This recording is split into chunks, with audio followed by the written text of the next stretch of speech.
বিজয় অর্জন করা সহজ, কিন্তু বিজয়ের সুফল ঘরে তোলা এটা কিন্তু নিশ্চিতভাবেই কঠিন। আমরা রাসূল সাল্লাল্লাহু আলাইহি সাল্লামের জীবনীতে দেখেছি, উনি যখন কোনো যুদ্ধের ময়দান থেকে ফিরে আসতেন বিজয়ীর ভেষে, তখন সবাইকে বলতেন, তোমার রণসাজ খুলবে না, তোমরা অপেক্ষায় থাকো, কারণ বাতিল শক্তি যে কোনো সময় আবার আমাদের উপরে ঝাঁপিয়ে পড়তে পারে। সুতরাং আজকে যারা আমরা নিশ্চিত বিজয় পেয়ে গেলাম, আমরা কিন্তু রণসাজ আমাদের খুলব না, আমরা কিন্তু রণাঙ্গন ছেড়ে পালাবো না, যেটা ইতিমধ্যে আমাদের ছেলেরা শুরু করে দিয়েছে। রণাঙ্গন ওরা ছেড়ে দেয়নি, পিচ ডালা পথ তাদের আপন নিবাস হিসেবেই তারা যেন গড়ে তুলে নিয়েছে। সুতরাং আমি মনে করি যে এই পর্যায়ে আমাদের কিছু করণীয় আছে।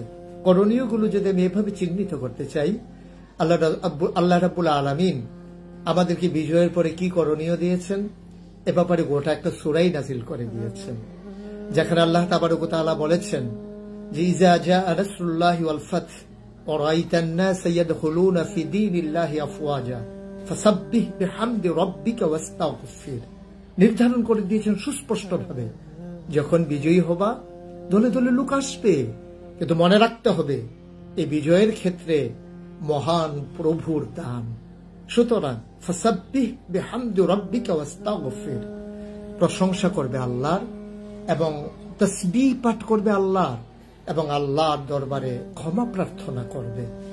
আমরা আজকে আলহামদুলিল্লাহ আলহামদুলিল্লাহ আলহামদুলিল্লাহ আল্লাহর তাসবিহ পাঠ করে নিলাম, আল্লাহর প্রশংসা করছি, এবং আমরা আল্লাহর দরবারে তাওবা করছি, ইস্তিগফার করছি যে আল্লাহ তাবারক ওয়া তাআলা যেন আমাদের আস্তাগফিরুল্লাহ আস্তাগফিরুল্লাহ আস্তাগফিরুল্লাহ, আল্লাহ তাবারক ওয়া তাআলা এই বিজয়ের ক্ষেত্রে আমাদের কোনো বাড়াবাড়িকে, আমাদের কোনো কাজকে যেন অপছন্দ করে না নেন।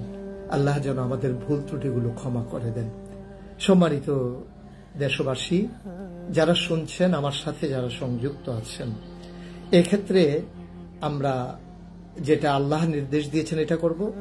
2 নম্বর, আল্লাহ রাসূল সাল্লাল্লাহু আলাইহি সাল্লাম মক্কা বিজয়ের পরে যেমন করে তিনি সাধারণ ক্ষমা ঘোষণা করেছিলেন যারা বাড়াবাড়ি করবে না তাদের ক্ষেত্রে, কিন্তু যারা অস্ত্র ধরবে, যারা নিজের গোড়ামির উপরে অটল থাকবে, যারা তাদের নেত্রী পালিয়ে যাওয়ার পরেও যিনি কর্মীদের কোনো চিন্তাও করেননি, অনুসারীদের কোনো চিন্তাও করেননি, দেশবাসীর কোনো চিন্তাও করেননি যে মানুষগুলোকে আমি কোথায় রেখে যাচ্ছি, যিনি তার বোনকে নিয়ে পালিয়ে গেলেন, দেশবাসীর কথা মনে রাখলেন না, বারবার যিনি মায়া কান্না দিয়ে বুঝতে চাইতেন তিনি দুঃখ বুঝেন, আজকে তার প্রমাণ দিয়ে দিলেন তিনি কতটুকু দুঃখ বুঝেন।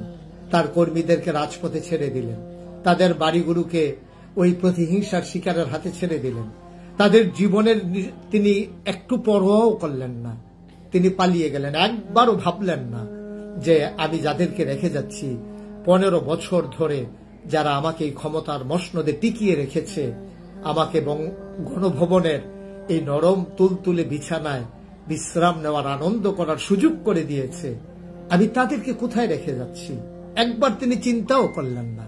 এটা নেতৃত্বের গুণাবলী নয়, এটা হচ্ছে ক্ষমতায় ভাগ করা, ক্ষমতা ভোগ করা, এইগুলোই হচ্ছে তাদের স্বভাব এবং চরিত্র। এবং যারা দ্বীনি চেতনায় উদ্বুদ্ধ হয় না, যারা আল্লাহর ভয় অন্তরে ধারণ করে না, নবীর সুন্নাহ অনুযায়ী নিজের পথ এবং জীবন পরিচালনা করে না, তারা অন্য মানুষের কথা ভাববে না, এটাই স্বাভাবিক। কারণ তাদের কাছে এই দুনিয়াটাই হচ্ছে যথেষ্ট, তাদের পরকালের দেনা পাওনার হিসাব তাদের মাথায়ও আসে না। আর ওরা জানে যে কাজ করে গেছি, পরকাল আমাদের জন্য কুসুমাস্তীর্ণ হবে না, পরকাল হবে কণ্টকাকীর্ণ, কাঁটা বেছানো এবং শাস্তির। এজন্য তারা দুনিয়াতে যতদিন বেঁচে থাকতে পারে এটাকেই নিজেদের জীবনের সার্থকতা মনে করে। এ থেকে সবাইকে শিক্ষা নিতে হবে, সবাইকে শিক্ষা নিতে হবে। আমরা কাদের পিছনে এতদিন দৌড়ালাম, যারা আমাদেরকে বিপদের মুখে ফেলে যারা চলে যায় দৌড়ে দৌড়ে, এই মানুষগুলো আর কতটুকুনি বা আনন্দে আছে, কতটুকুনি বা ভালো আছে, কতটুকুই বা মনুষ্যত্বের পরিচয় দিল, এটা আজকে বিশাল বড় দেখার বিষয়। সম্মানিত দর্শক শ্রোতা যারা শুনছেন এবং আমাকে যারা দেখছেন, আমাদের সবর ইখতিয়ার করতে হবে।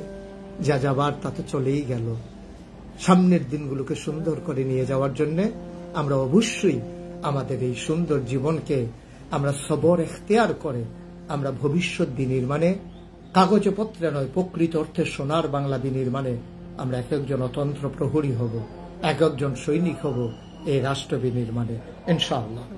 রাষ্ট্রীয় সম্পদ এগুলো আমার সম্পদ, আপনার সম্পদ, আমার আপনার ট্যাক্সের টাকায়, গরিবের রক্তের টাকায়, রিক্সা চালানোর প্যাডেল ঘোরানোর টাকায়, আমাদের সকলের টাকায় এই রাষ্ট্রীয় সম্পদগুলো, বিশাল প্রাসাদগুলো তৈরি হয়েছে। সুতরাং কেউ যাবে, কেউ আসবে, কিন্তু এর মানে এ ভবনগুলোকে ধ্বংস করে দেয়া নয়। আমি বিনয়ের সাথে অনুরোধ করব, যতটুকুন হয়েছে যথেষ্ট হয়েছে, আমরা এই কাজটা আর করব না। আমরা সবাই মিলে শুধু করব না এটাই নয়, আমরা সিদ্ধান্ত নিতে হবে কাউকে করতে দেবও না। কারণ কেউ যদি একবার বলে ফেলে তোমরা আর ভালো কোত্থেকে, মাত্র একজন গেল, তোমরা সম্পদ নিয়ে কাড়াকাড়ি শুরু করে দিয়েছ, তোমরা ক্ষমতায় আসলে তাইলে এর চাইতে না জানি আরো বেশি কিছু করবে। এই কথাটা আমাদের জন্য, এই তকমাটা আমাদের গায়ের সাথে মাখিয়ে নেওয়া, এই কাদাটা আমাদের চরিত্রের সাথে মিশিয়ে নেওয়া কখনোই আমাদের উচিত হবে না, এটা একেবারেই অনুচিত। সুতরাং আমি বিশ্বাস করি যে যারা সুকুমার বৃত্তি লালন করেন, যাদের অন্তরের ছিটে ফোটা হলেও দেশপ্রেম আছে, পরকালের চিন্তা আছে, আল্লাহর ভয় আছে, তারা কখনো রাষ্ট্রীয় সম্পদ লুণ্ঠন করতে পারেন না, নিজের ঘরে নিতে পারেন না এবং আগুন ধরাতে পারেন না। যারা ঘরে নিয়েছেন, যারা রেখেছেন, এটা সম্পূর্ণ হারাম মাল। ঘুষের টাকা যেমন হারাম, সুদের টাকা যেমন হারাম, চুরি ডাকাতির টাকা যেমন হারাম, এই লুণ্ঠন করে যারা রাষ্ট্রীয় সম্পদ দিয়েছেন ঠিক তেমন হারাম। সুতরাং এগুলো ফিরিয়ে দেওয়া এটাই হবে বুদ্ধিমানের পরিচয়, যে যেখান থেকে যেটা নিয়েছেন ফিরিয়ে দেবেন। আমরা ইতিমধ্যে নজিরও দেখেছি, অনেকে ফিরিয়ে দিয়েছেন গণভবনের, তারপরে আপনার এই সংসদ ভবনের অনেক জিনিসপত্র ফিরিয়ে দিয়েছেন, এটা আমরা বাংলাদেশে দেখেছি।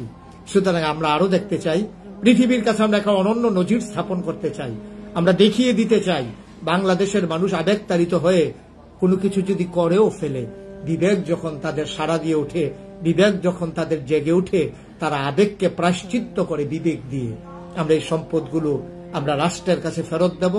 রাষ্ট্র তথা রাষ্ট্রীয় যেখান থেকে আমরা নিয়েছি এই অবকাঠামোগুলো আমাদের, এই দেশকে বিনির্মাণে এই জিনিসগুলো লাগবে, তখন আমরা এগুলার সুফল ভোগ করবো ইনশাআল্লাহ।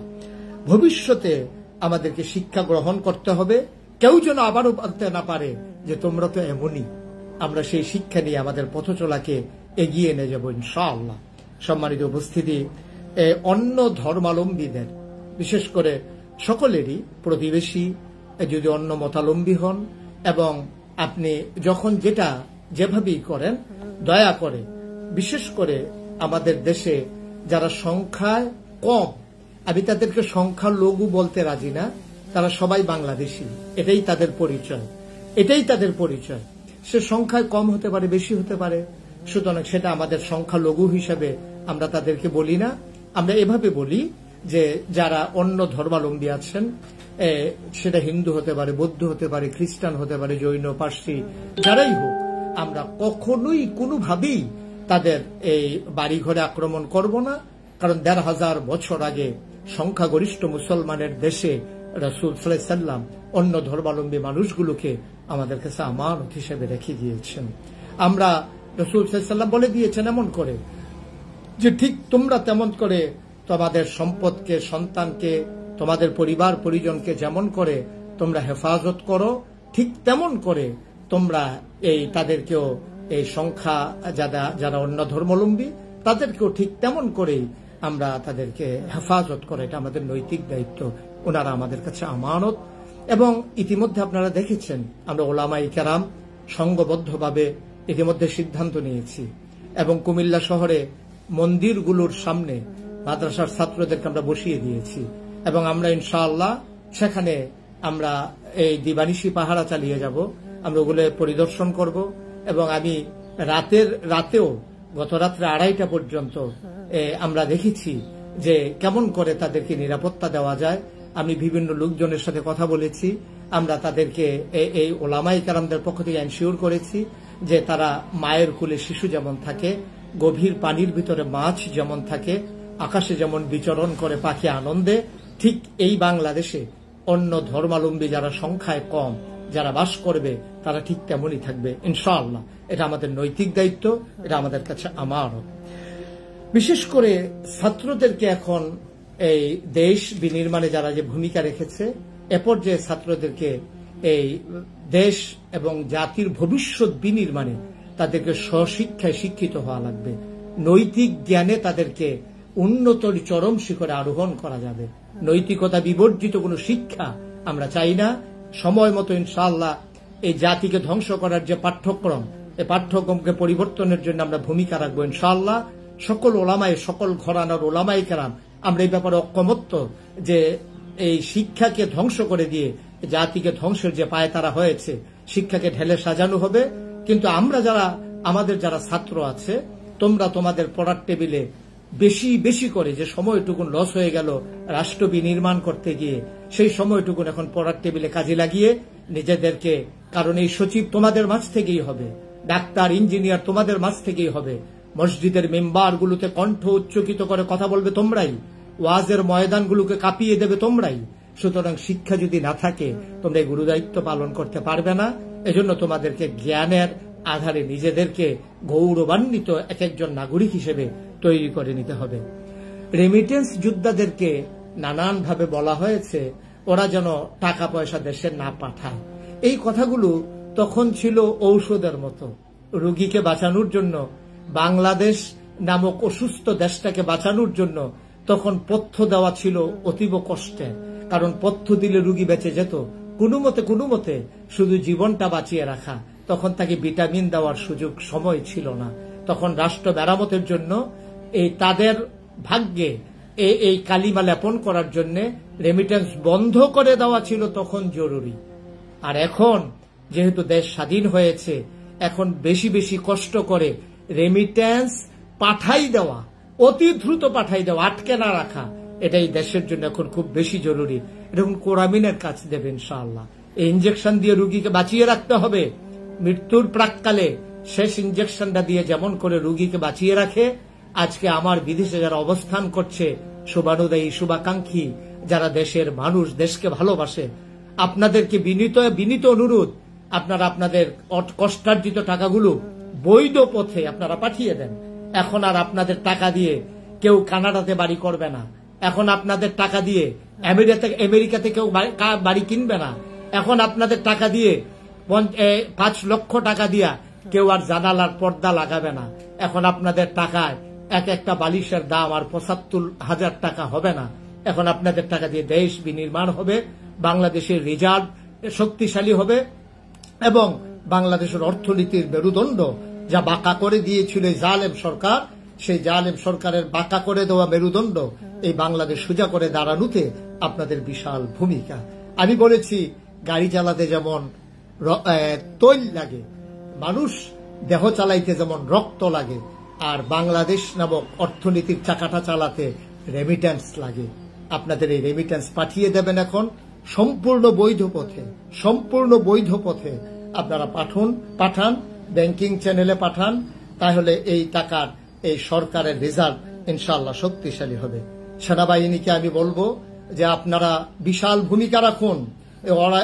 এই নৈরাজ্যকর পরিস্থিতি থেকে আপনারা নিজেদের দেশপ্রেম আপনারা প্রমাণ দেন।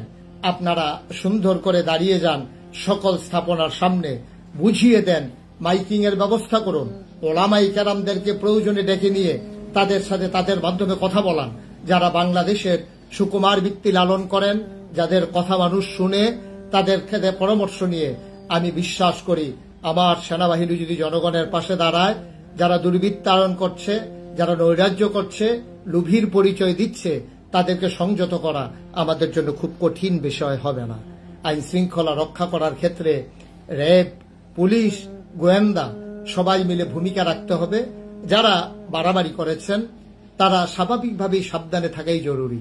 আর বাকি সবাই মিলে দেশপ্রেম যাদের ভিতরে আছে, আমরা সবাই মিলে পুলিশ, র্যাব, গোয়েন্দা, আমাদের সেনাবাহিনী, আমাদের আপামর জনতা, রিক্সা শ্রমিক, খেটে খাওয়া পুরুষ, মহিলা, ছেলে, বুড়ো, আবাল, বৃদ্ধা, বনিতা, আলেম ওলামা, পীর, মাশায়েখ, মুরিদ, আর সকলে মিলে আমরা এই দেশকে বিনির্মাণে এগিয়ে আসব।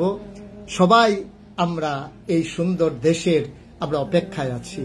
যেদিন সোনালী সূর্য পূর্ব আকাশে উদিত হবে সমস্ত আকাশ জুড়ে, মেঘগুলো যখন কেটে যাবে, দক্ষিণের আনন্দের হিল্ল বাতাস যখন আমাদের গা সুশীতল করে দেবে, কলিগুলো যখন ফুটে উঠবে আপন মহিমায়, মহান প্রভু যখন আমাদের উপরে কল্যাণ বহিয়ে দেবেন, যেমন করে একেবারে ভঙ্গুর আফগানিস্তান সামান্য সময়ের ব্যবধানে মাথা উঁচু করে দাঁড়িয়েছে।